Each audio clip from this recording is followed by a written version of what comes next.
কেমন আছো? আশা করছি সবাই খুব ভালো আছো। তো এরকম আপনারা কিবোর্ড কিভাবে করবেন খুব সহজেই, তো আজকে আমি সেই ভিডিওটি দেখাবো।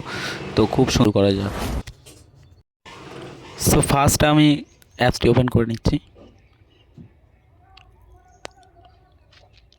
অ্যাপসটি ওপেন করার পরে দেখতে পাচ্ছেন জাস্ট এখান থেকে অ্যাক্টিভে ক্লিক করে জাস্ট কিবোর্ডটা সিলেক্ট করে জাস্ট এখান থেকে জাস্ট কিবোর্ডটা এখান থেকে স্টার্ট করে দেবো। তো অ্যাড করার পরে জাস্ট দেখতে পাচ্ছেন এখান থেকে সমস্ত কিছু আপনারা এখান থেকে কিবোর্ডটা এখানে ক্লিক করলাম। ক্লিক করার পরে দেখতে পাচ্ছেন এখান থেকে অসংখ্য কিবোর্ড পেয়ে যাবেন। এখান থেকে যে কালারটা আপনি লাগাতে চান এখান থেকে সুন্দর একটি সিলেক্ট করে নেবেন। সিলেক্ট করার পরে দেখতে পাচ্ছেন আমি কিবোর্ডটা অন করেছি, এখান থেকে টাইপ হচ্ছে আমার সম্পূর্ণ কিবোর্ডটা কত সুন্দর দেখাচ্ছে। তো আপনারা এরকম করতে পারবেন আপনার মোবাইল থেকে। আরও অসংখ্য অসংখ্য ওখানে থিম পেয়ে যাবেন, আপনারা সেভ করে নেবেন। তো তো কাজটা করার জন্য জাস্ট গুগল প্লে স্টোরে চলে আসবেন। গুগল প্লে স্টোরে এসে অ্যাপ্লিকেশনে ডাউনলোড করবেন কেয়া ক্যাপ। কেয়া ক্যাব লিখে জাস্ট সার্চ করবেন। সার্চ করার পরে জাস্ট এখান থেকে অ্যাপ্লিকেশনটা চলে আসবে।